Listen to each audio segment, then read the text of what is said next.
Hello, it's Nicky and welcome to the podcast. I'm so glad so many of you are loving the interviews and thank you so much for sharing, rating and reviewing. I so appreciate it. Anyway, I wanted to continue the conversation of success.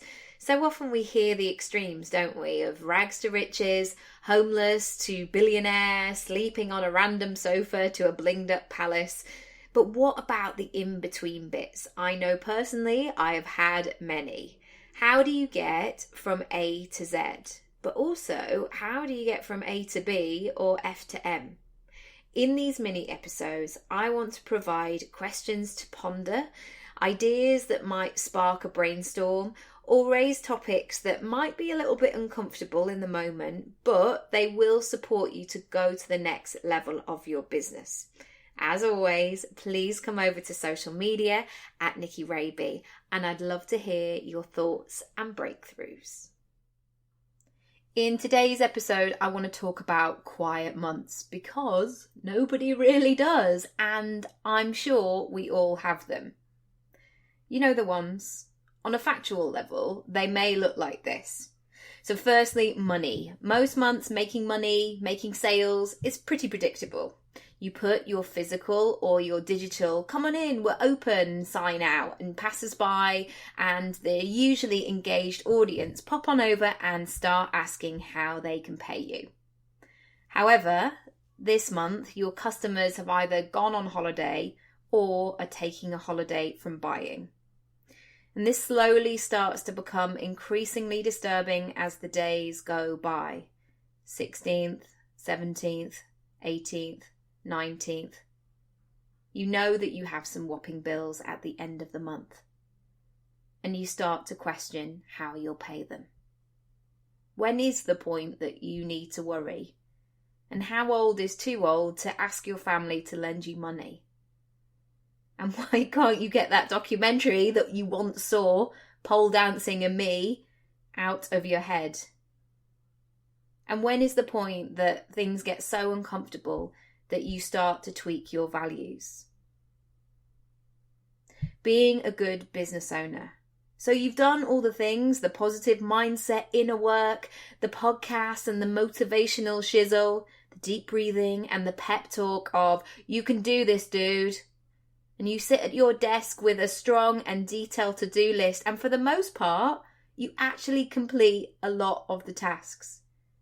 And because you're in that kind of frame of mind, you may even throw in a few why not emails in there. You know, the pitches or the, hey, maybe we could work together.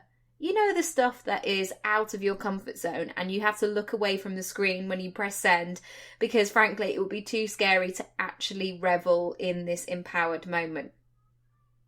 But yet you get nothing back.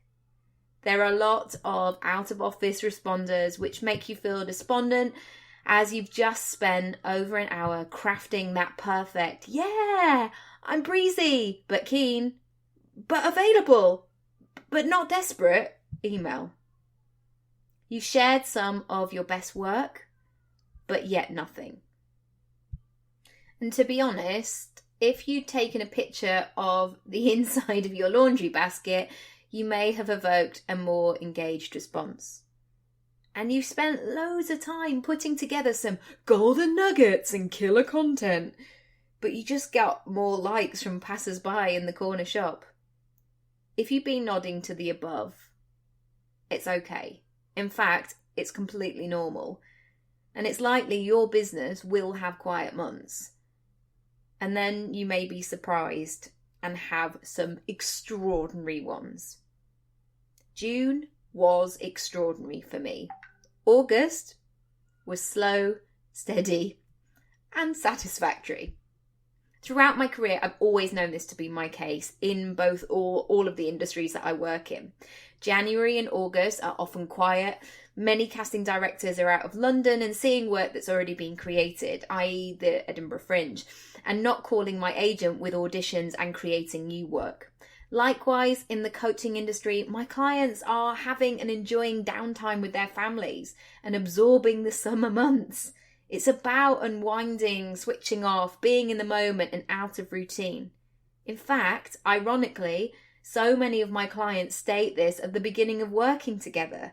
They want to be able to create a business that allows them to make memories and work flexibly, i.e., not be coaching with me when they're away living their best life. However, let's be real here. The first time I had a quiet month, despite knowing the above, I had a meltdown. Yeah, the works: ugly crying, panic, irrational thinking, generally being closed, insecure, tight, and slightly passive-aggressive. Such an appealing disposition for those around me. Years later, I now know for sure. Just because you have a quiet month does not mean you have to change your business model. Sure, of course, some quiet times are useful for reflection. Perhaps less one-to-one work means you have more headspace for making small changes that are going to have a huge impact.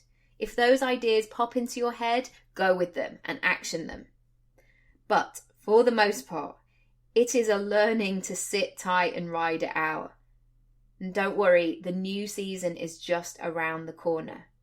And of course, this can be terrifying if you have bills to pay and other people to care for.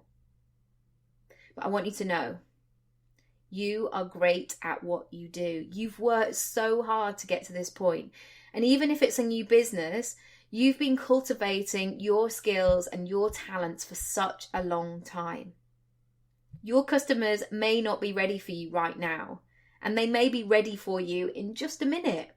January usually kick-starts my exercise regime again, as I know exercise is good for me, but I don't want to start going for it on Boxing Day. I enjoy the indulgences of Christmas. I love that family time. Your only job as the business owner is to be available, ready and visible, so when your customer is ready, you are the go-to person. Running your own business and working through challenges can activate all your stuff. And we know our brain finds more of what we tell it.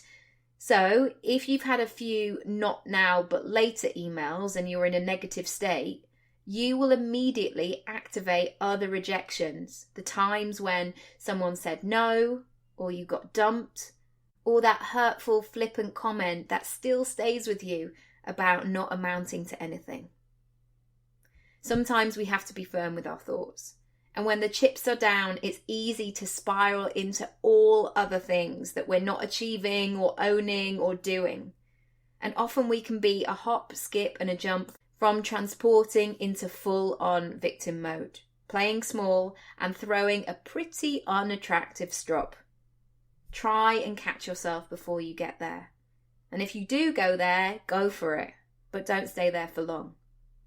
Go back to the facts always. This glum, sticky patch is never as bad as you think.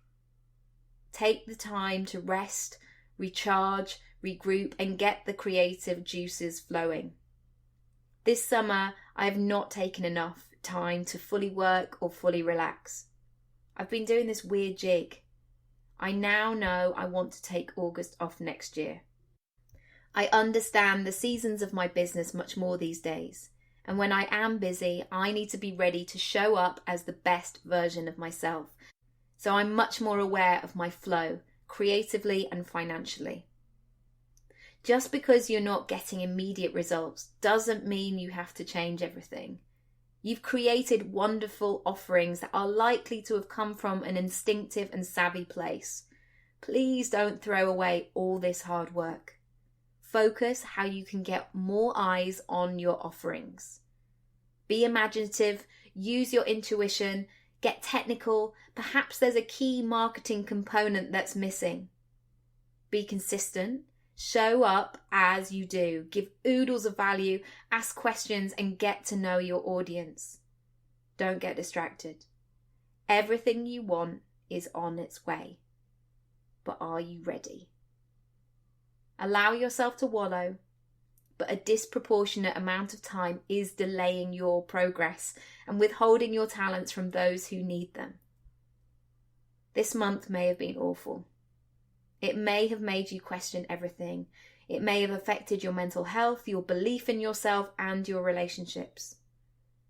And none of this is helped by seeing a feed of people having a jolly old time and living their best life on social media. It will get better. And as annoying as it is to say, these tricky months become part of your story. An opportunity to connect with your audience, to have a deeper understanding of the roller coaster of business life. You will have increased empathy, compassion, and a greater appreciation for successes when they come, and believe me, they are coming.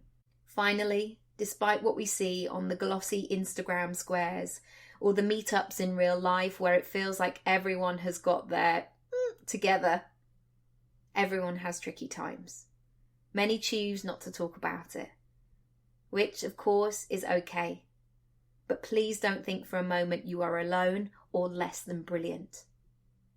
I hear you, I see you, and I am cheering you on all the way.